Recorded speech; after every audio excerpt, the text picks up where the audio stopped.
Guys, I don't mean to alarm you, but yeah, these are all fireworks. These are all fireworks. Now we've got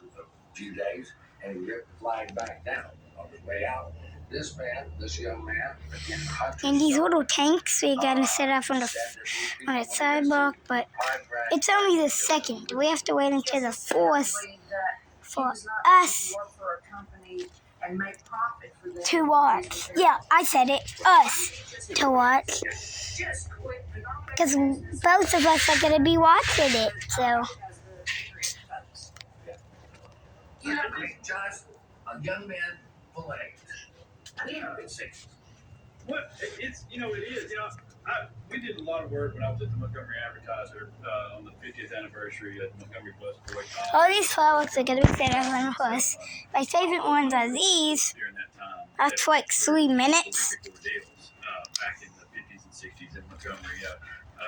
These, you just hold them and they just with the wings. This is the same but a sword. And then I saw a chainsaw one, but it was $14.